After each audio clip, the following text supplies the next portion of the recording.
ನೋಡಿ, ಎಷ್ಟು ಸರಿ ತಪ್ಪು ಅಂತ ಹೇಳೋಳು ನಾನಲ್ಲ.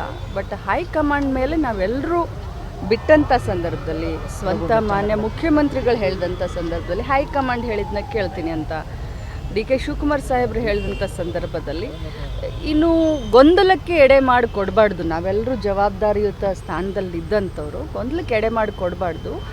ಅವ್ರು ಏನು ಹೇಳ್ತಾರೋ ಅದನ್ನು ಅವರಿಬ್ಬರು ಕೇಳ್ತಾರೆ. ಹೈಕಮಾಂಡ್ ಏನು ಹೇಳುತ್ತೋ ಪ್ರತಿಯೊಬ್ಬರು ನಾವು ಕೇಳ್ತೀವಿ. ಸೊ ಗೊಂದಲಕ್ಕೆ ಎಡೆ ಮಾಡಿ ಕೊಡಬಾರ್ದು ಅಂತ ಇಷ್ಟೇ ಹೇಳಿ. ಮೇಡಮ್, ಸಿಎಂ ಪುತ್ರನಿಗೆ ಒಂದು ನ್ಯಾಯ ಅಥವಾ ಉಳಿದವರು ಒಂದು ನ್ಯಾಯವ ಕಾಂಗ್ರೆಸ್ ಪಕ್ಷದಲ್ಲಿ ಅನ್ನುವಂಥ ಪ್ರಶ್ನೆಯೂ ಕೂಡ ಉದ್ಭವ ಆಗಿದೆ. ಯಾಕಂದರೆ ಡಿ ಕೆ ಶಿವಕುಮಾರ್ ಅವರ ಪರವಾಗಿ ಮಾತಾಡಿದ ಸಂದರ್ಭದಲ್ಲಿ ನೋಟಿಸನ್ನು ಕೊಟ್ಟಿದ್ರು.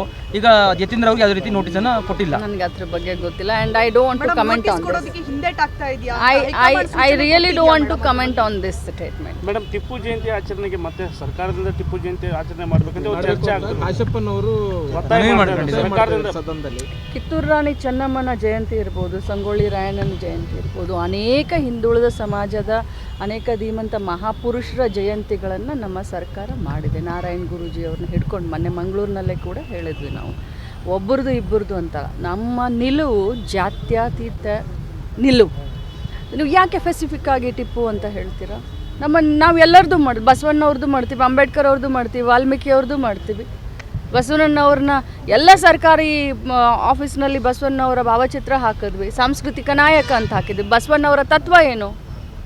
ಆ ಧರ್ಮದ ಮೇಲೆ ನಾವು ನಂಬಿಕೆನ ಇಟ್ಕೊಂಡಂತವ್ರು ಯಾಕೆ ಸ್ಪೆಸಿಫಿಕ್ ಆಗಿ ತಾವು ಕೇಳ್ತೀರಾ? ನಾನು ಹೇಳಿದ್ದು ಜಾತ್ಯತೀತ ನಿಲುವು ಅಂತ ಹೇಳಿದ್ದೀನಿ. ನೀವು ಸ್ಪೆಸಿಫಿಕ್ ಆಗಿ ಅದನ್ನ ನನ್ನ ಕೇಳಕ್ ಹೋಗ್ಬೇಡಿ. ಹಿಂದಿನ ಸರ್ಕಾರ ನಿಲ್ಲಿಸಿತ್ತು, ಈಗ ಮತ್ತೆ 2 ವರ್ಷ ನೋಡಿ, ಹಿಂದಿನ ಸರ್ಕಾರಕ್ಕೆ ನಮ್ಮನ್ನ ಕಂಪೇರ್ ಮಾಡಕ್ ಹೋಗ್ಬೇಡಿ. ಅವ್ರು ಹೇಳೋದೊಂದು ಮಾಡೋದೊಂದು ಮಾಡ್ತಾರೆ. ನಾವು ಜಾತ್ಯತೀತ ನೆಲೆಗೆಟ್ಟಿನ ಮೇಲೆ ನಾವು ಧರ್ಮದಿಂದ ರಾಜಕಾರಣ ಮಾಡುವಂಥವ್ರು. ಎಲ್ಲರನ್ನೂ ಜೊತೆಯಲ್ಲಿ ಕರ್ಕೊಂಡು ಹೋಗ್ತೀವಿ. ಒಂದೇ ಅಂದರೆ ಮಾತ್ರಂ ಅಂತ ಹೇಳ್ತೀವಿ. ನೋಡಿ, ಎಷ್ಟು ಸರಿ ತಪ್ಪು ಅಂತ ಹೇಳೋಳು ನಾನಲ್ಲ.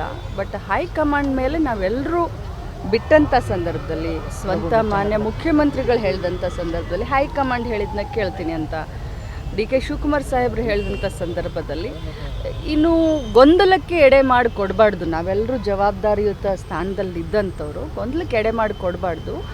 ಅವ್ರು ಏನು ಹೇಳ್ತಾರೋ ಅದನ್ನು ಅವರಿಬ್ಬರು ಕೇಳ್ತಾರೆ. ಹೈಕಮಾಂಡ್ ಏನು ಹೇಳುತ್ತೋ ಪ್ರತಿಯೊಬ್ಬರು ನಾವು ಕೇಳ್ತೀವಿ. ಸೊ ಗೊಂದಲಕ್ಕೆ ಎಡೆ ಮಾಡಿ ಕೊಡಬಾರ್ದು ಅಂತ ಇಷ್ಟೇ ಹೇಳಿ. ಮೇಡಮ್, ಸಿಎಂ ಪುತ್ರನಿಗೆ ಒಂದು ನ್ಯಾಯ ಅಥವಾ ಉಳಿದವರು ಒಂದು ನ್ಯಾಯವ ಕಾಂಗ್ರೆಸ್ ಪಕ್ಷದಲ್ಲಿ ಅನ್ನುವಂಥ ಪ್ರಶ್ನೆಯೂ ಕೂಡ ಉದ್ಭವ ಆಗಿದೆ. ಯಾಕಂದರೆ ಡಿ ಕೆ ಶಿವಕುಮಾರ್ ಅವರ ಪರವಾಗಿ ಮಾತಾಡಿದ ಸಂದರ್ಭದಲ್ಲಿ ನೋಟಿಸನ್ನು ಕೊಟ್ಟಿದ್ರು. ಈಗ ಯತೀಂದ್ರ ಅವ್ರಿಗೆ ಯಾವುದೇ ರೀತಿ ನೋಟಿಸನ್ನು ಕೊಟ್ಟಿಲ್ಲ. ನನಗೆ ಅದ್ರ ಬಗ್ಗೆ ಗೊತ್ತಿಲ್ಲ and I don't want to comment on this. I really don't want to comment on this statement. Madam, Tipu Jayanti ಆಚರಣೆಗೆ ಮತ್ತೆ ಸರ್ಕಾರದಿಂದ ಟಿಪ್ಪು ಜಯಂತಿ ಆಚರಣೆ ಮಾಡಬೇಕಂತ ಚರ್ಚೆ ಆಗ್ತದೆ. ಕಿತ್ತೂರು ರಾಣಿ ಚೆನ್ನಮ್ಮನ ಜಯಂತಿ ಇರ್ಬೋದು, ಸಂಗೊಳ್ಳಿ ರಾಯಣ್ಣನ ಜಯಂತಿ ಇರ್ಬೋದು, ಅನೇಕ ಹಿಂದುಳಿದ ಸಮಾಜದ ಅನೇಕ ಧೀಮಂತ ಮಹಾಪುರುಷರ ಜಯಂತಿಗಳನ್ನು ನಮ್ಮ ಸರ್ಕಾರ ಮಾಡಿದೆ. ನಾರಾಯಣ್ ಗುರೂಜಿ ಅವ್ರನ್ನ ಹಿಡ್ಕೊಂಡು ಮೊನ್ನೆ ಮಂಗಳೂರಿನಲ್ಲೇ ಕೂಡ ಹೇಳಿದ್ವಿ ನಾವು. ಒಬ್ಬರದು ಇಬ್ಬರದು ಅಂತ ನಮ್ಮ ನಿಲುವು ಜಾತ್ಯತೀತ ನಿಲುವು. ನೀವು ಯಾಕೆ ಸ್ಪೆಸಿಫಿಕ್ ಆಗಿ ಟಿಪ್ಪು ಅಂತ ಹೇಳ್ತೀರಾ? ನಾವೆಲ್ಲರದು ಮಾಡ್ತೀವಿ. ಬಸವಣ್ಣವ್ರದ್ದು ಮಾಡ್ತೀವಿ, ಅಂಬೇಡ್ಕರ್ ಅವ್ರದ್ದು ಮಾಡ್ತೀವಿ, ವಾಲ್ಮೀಕಿ ಅವ್ರದ್ದು ಮಾಡ್ತೀವಿ. ಬಸವಣ್ಣನವ್ರನ್ನ ಎಲ್ಲ ಸರ್ಕಾರಿ ಆಫೀಸ್ನಲ್ಲಿ ಬಸವಣ್ಣವರ ಭಾವಚಿತ್ರ ಹಾಕಿದ್ವಿ, ಸಾಂಸ್ಕೃತಿಕ ನಾಯಕ ಅಂತ ಹಾಕಿದ್ವಿ. ಬಸವಣ್ಣವರ ತತ್ವ ಏನು? ಆ ಧರ್ಮದ ಮೇಲೆ ನಾವು ನಂಬಿಕೆನ ಇಟ್ಕೊಂಡಂಥವ್ರು ಯಾಕೆ ಸ್ಪೆಸಿಫಿಕ್ ಆಗಿ ತಾವು ಕೇಳ್ತೀರಾ? ನಾನು ಹೇಳಿದ್ದು ಜಾತ್ಯತೀತ ನಿಲುವು ಅಂತ ಹೇಳಿದ್ದೀನಿ. ನೀವು ಸ್ಪೆಸಿಫಿಕ್ ಆಗಿ ಅದನ್ನ ನನ್ನ ಕೇಳಕ್ ಹೋಗ್ಬೇಡಿ. ಹಿಂದಿನ ಸರ್ಕಾರ ನಿಲ್ಲಿಸಿತ್ತು, ಈಗ ಮತ್ತೆ 2 ವರ್ಷ ನೋಡಿ, ಹಿಂದಿನ ಸರ್ಕಾರಕ್ಕೆ ನಮ್ಮನ್ನ ಕಂಪೇರ್ ಮಾಡಕ್ ಹೋಗ್ಬೇಡಿ. ಅವ್ರು ಹೇಳೋದೊಂದು ಮಾಡೋದೊಂದು ಮಾಡ್ತಾರೆ. ನಾವು ಜಾತ್ಯತೀತ ನೆಲೆಗೆಟ್ಟಿನ ಮೇಲೆ ನಾವು ಧರ್ಮದಿಂದ ರಾಜಕಾರಣ ಮಾಡುವಂಥವ್ರು. ಎಲ್ಲರನ್ನೂ ಜೊತೆಯಲ್ಲಿ ಕರ್ಕೊಂಡು ಹೋಗ್ತೀವಿ. ಒಂದೇ ಅಂದರೆ ಮಾತ್ರಂ ಅಂತ ಹೇಳ್ತೀವಿ.